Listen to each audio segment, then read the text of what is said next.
Très heureux de vous retrouver ici en direct de la Porte de Versailles à Paris. Alors, contrat de solution, est-ce la bonne solution? C'est la question que je vais poser à mes invités. Eugénia Pomaré, bonjour. Bonjour. Vous êtes directrice générale de l'UIPP. L'UIPP, c'est L'Union des industries de la protection des plantes. Et à vos côtés, Éric Thérouin, bonjour. Bonjour. Secrétaire général adjoint de la FNSEA, c'est vous qui avez présenté cette semaine le contrat de solution, les 3 points clés. Alors ce contrat, je l'ai présenté, mais c'est au nom de 35 organisations agricoles. C'est ça qui est important. L'objectif, c'est que depuis des mois, on nous parle que d'interdiction, que de peur, et on résout la peur par les interdictions. On s'est pris tous en main en disant ce qui est important, c'est les solutions. Parce que effectivement, trouver des interdictions et des impasses sans alternative, c'est juste pas vivable pour les exploitants agricoles. Il faut qu'on trouve des solutions. Or, c'est vrai que depuis des années, on a d'un côté les uns qui nous disent c'est dangereux, il faut interdire. Nous, on a tendance jusqu'à maintenant, et encore pour un bout de temps, à dire mais non, ce qu'on fait, on le fait en respectant beaucoup de choses, les choses ne sont pas si dangereuses. Mais on a compris qu'aujourd'hui, il y avait une attente du consommateur qui se fichait de savoir si c'était dangereux ou pas dangereux. Soit, donc, qu'est-ce qu'on propose comme réduction d'usage, de risque et d'impact? Et pour ce faire, ce n'est faisable qu'en trouvant des solutions. Donc c'est de l'innovation, c'est de la recherche, dans le numérique, dans le robotique, dans le biocontrôle, dans des produits de protection des plantes avec moins d'impact, moins de risques, dans la recherche variétale. Enfin bref, tout ce panel, dans l'agronomie, dans le conseil, il y a énormément de choses. Eh bien, on a travaillé avec les 35 organisations et on a d'ores et déjà trouvé 292 ou dénombré 292 solutions. Il y en a qui existent déjà, il y en a qui vont bientôt sortir, il y en a qui sont dans les cartons des chercheurs pour un peu plus tard. Toutes ces solutions, on les a travaillées une par une. Et il y a encore du boulot, vous comprenez bien, surtout qu'on n'est pas au bout des solutions, il y en a encore d'autres qui sont en train d'arriver, pour regarder quels sont le taux de déploiement. Est-ce que ça joue sur les choux, ou est-ce que ça joue sur les carottes, ou sur les céréales, ou sur la vigne? Est-ce que c'est sur l'insecticide, sur le fongicide? Et cette solution, est-ce qu'elle a un impact important? Et surtout, dans quel pas de temps? Est-ce que ça va aller vite? Est-ce que ça va aller doucement? Et à la fin de ce travail, on a mis quels sont les leviers qu'il faut actionner et quelles sont les réglementations qu'il faut changer pour pouvoir accélérer la sortie de ces solutions. Et je pense que c'est ça qui est important, parce que du coup, dans le contrat de solution, le premier mot, c'est contrat. Et le but, c'est, au lieu d'avoir un gouvernement ou une société civile qui accuse, eh bien là, c'est un gouvernement, une société civile auquel on dit, est-ce qu'on y va ensemble ? Est-ce qu'on y va ensemble pour trouver ces solutions d'avenir et répondre à l'attente? Et à ce moment-là, eh bien, on demandera au gouvernement de voir s'il peut trouver les solutions réglementaires, actionner les leviers pour aller plus vite, pour aller plus loin. Alors, je pense que c'est un enjeu important sur lequel ça méritait que les 35 se réunissent. On a, durant le salon, rencontré l'ensemble des ministères qui ont dit présents et qui seront, dès la semaine prochaine, aux réunions qu'on va organiser. On a le ministre de l'écologie qui a salué cette opération et qui a engagé son ministère. C'est la même chose pour le président de la République. Tout le monde est passé et on l'a vu dans les médias. Tout le monde a compris que la solution, c'était d'en trouver. Eugénia Pomaré, ça va dans le sens de la réduction des phytos, mais vous êtes signataire. Alors, effectivement, l'UIPP rassemble les entreprises qui mettent sur le marché des solutions phytosanitaires nécessaires à l'agriculture, à tout type d'agriculture. Et nous avons effectivement répondu présent à cette démarche. Pourquoi? Parce que nous pensons, comme le dit Éric Thérouin, il faut s'inscrire dans le temps et il faut s'inscrire dans une logique d'apporter des solutions aux agriculteurs. Alors, certaines existent déjà, elles ont besoin d'être déployées. C'est aussi la responsabilité des entreprises d'être en accompagnement de ce qui existe déjà et de pouvoir expliquer aux agriculteurs quels sont les contextes d'application, par exemple, pour optimiser ce qui existe.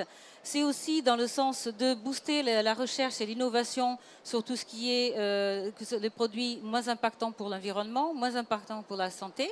Ce n'est pas nouveau, c'est une dynamique qui est là, mais comme les agriculteurs, nous avons aussi compris les demandes de la société civile et ce besoin d'aller de l'avant et de continuer à investir en recherche et développement. C'est un secteur qui investit déjà plus de 10% du chiffre d'affaires en recherche et développement. Et donc, c'est ça dont les agriculteurs ont besoin, tous les agriculteurs. Donc, nous nous inscrivons dans une logique de solutions qui sont complémentaires. On a parlé de la génétique, on a parlé de la robotique, l'optimisation des produits.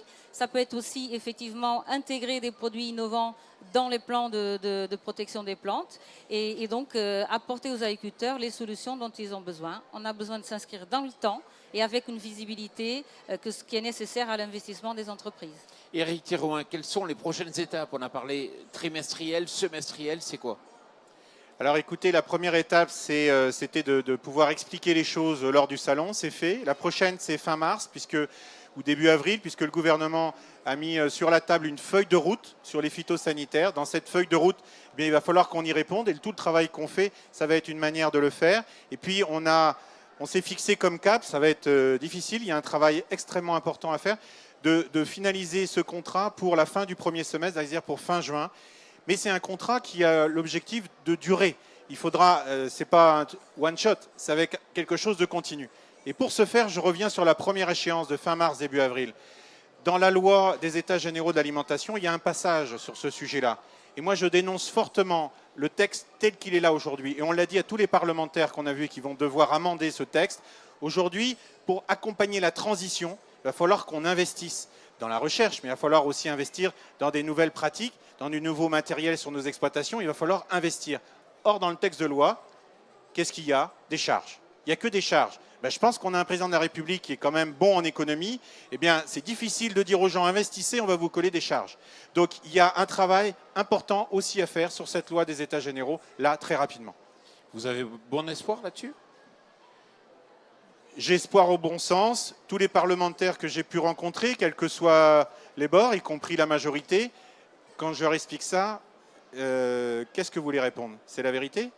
Donc, on est en train de travailler concrètement sur des courriers qu'on va leur envoyer point par point et on va leur demander de pouvoir changer effectivement ce fonctionnement-là. Je pense qu'ils n'ont pas le choix.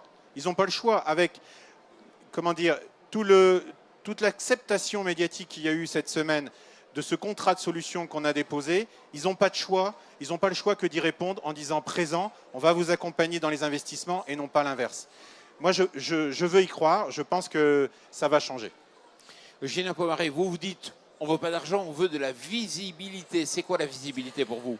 Alors, nous sommes sur les cycles de recherche qui sont de 10-12 ans, entre le moment où il y a des propriétés observées en laboratoire et la réalité, c'est-à-dire délivrer un produit avec toutes les garanties, après les tests d'efficacité, des tests d'innocuité à l'agriculteur. Donc, des pas de temps de 12 ans suppose qu'on ait une visibilité pour les investissements. Donc, le premier élément, parce que comme disait Eric, un contrat, ça suppose un engagement des deux parties. Donc nous sommes résolument engagés sur la recherche et l'innovation, sur le déploiement, mais les entreprises ont besoin, d'une visibilité à long terme, de façon à ce qu'elles puissent orienter ces investissements sur notamment le biocontrôle, les produits à faible impact, ainsi de suite. Et elles ont besoin aussi parce qu'on opère dans un cadre européen, dans le cadre d'un règlement européen, et on a besoin d'une démarche qui soit à minima européenne, avec des possibilités effectivement d'apporter des solutions et des produits sur le marché, des solutions qui soient à minima à visée européenne. Si la France va dans un sens alors que l'Europe va dans l'autre, c'était le cas avec le retrait des substances actives par exemple, c'est le mauvais choix. Donc il faut que ce cadre soit effectivement avec une visibilité, qu'il y ait un engagement des autorités à créer des conditions pour que l'ensemble des entreprises qui apportent de l'innovation continuent à investir. Éric Thérouin, vous êtes novateur là-dessus, ça n'existe pas dans d'autres pays? Non, c'est vrai qu'on a eu quelques journalistes étrangers qui sont venus nous interroger pour voir comment on faisait. Je pense que la chance que l'on a à la FNSEA, c'est qu'on a cette capacité avec les 215 000 agriculteurs qui adhèrent chez nous d'arriver à fédérer. C'est dans le sens d'ailleurs de notre nom, la FNSEA, c'est une fédération, et à fédérer au-delà, avec effectivement des gens comme l'UIPP, des gens comme IBMA, des gens comme Axema sur le machinisme, COP de France, la PCA, les instituts techniques, enfin j'en passe, il y en a 35, je vais être trop long, mais très très large. Et c'est vrai que le fait de dire ok on s'engage, de rassembler tout le monde, ça nous donne une force, une capacité de faire bouger les choses, de faire changer, que ce soit les politiques, ou que ce soit les réglementations, que ce soit ces choses-là. Je pense que oui, c'est à ma connaissance une première. Et j'espère que tout à l'heure, Eugénia Pomaré parlait de distorsion de concurrence. Ça, c'est un souci qu'on a qui est très fort. Il y en a marre de la distorsion de concurrence qui consiste à dire on interdit et puis on laisse dans l'impasse économique les exploitations agricoles. Moi, il y a juste une seule distorsion de concurrence que je réclame. Une seule distorsion de concurrence. Et laquelle? C'est l'avantage. Je pense que si effectivement on a des solutions innovantes, rentables, efficaces, qu'on trouve en France, eh bien là, je veux bien que ça soit une distorsion par rapport aux autres pays. Et là, je serai fier de mon pays et je serai fier de tout ce qu'on peut faire. En tout cas, c'est l'ambition que j'ai. Je voulais juste rajouter, effectivement, c'est une première. Je pense que c'est intéressant parce qu'il y a eu d'autres tentatives par le passé, effectivement, avec tout ce qui est promotion d'agriculture raisonnée. Nous avons été assez moteurs en la matière. Là où je tire mon chapeau à la FNSEA, c'est d'avoir réussi finalement à mettre tout le monde autour d'une table avec un objectif et expliquer d'entrée de jeu que ce n'est pas la peine de raisonner à 1 an ou 3 ans. On s'inscrit dans le temps. Premièrement, on s'inscrit dans la combinaison de différentes solutions. Si demain, par exemple, les produits vont continuer à être utilisés parce qu'ils sont effectivement utiles, on va optimiser. Pour optimiser, il faut quoi? Il faut de la robotique.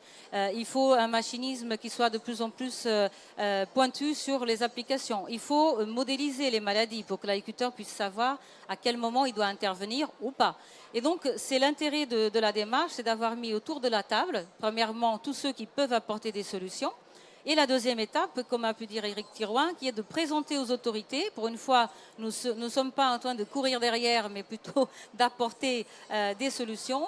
Et avec plus largement la société civile. Et je pense qu'on peut faire confiance aux agriculteurs pour déjà montrer comment ils travaillent bien, montrer qu'en Europe, la France peut être fière effectivement du raisonnement des pratiques. Hein. Ça, c'est quelque chose qui doit être dit et redit. Et je pense que cette semaine au salon, effectivement, les rencontres qu'on a pu avoir avec les parlementaires, au moins ça c'est intégré. Ça veut dire qu'on ne part pas de rien et qu'il y a une volonté de bien faire. Mais cette volonté de bien faire, effectivement, se heurte parfois à des contradictions, à des suppressions de solutions qui mettent les agriculteurs dans l'impasse, que ce soit pour l'agriculture conventionnelle, que ce soit pour l'agriculture biologique. Éric Thirouin, en un mot, parce qu'on est à la fin de l'émission. Oui, il y a aussi deux différences par rapport à avant. C'est que je pense que tout le monde en a marre d'être montré du doigt et a envie de montrer ce qui est fait aujourd'hui et ce qu'on est en train de faire. Moi, d'habitude, on est capable de faire des choses comme ça. On va chercher les uns et les autres. Là, ce n'est pas ça qui s'est passé. Tout le monde a dit « je veux en être ». Et encore, là, au salon, un certain nombre de notre organisme, on va être beaucoup plus que 35 au final. Ça, c'est quelque chose, effectivement, de nouveau et d'important. Eugénia Pomaré et Éric Thirouin, merci beaucoup d'être venus ici sur le plateau TV Agri pour parler du contrat de solution. Merci à vous.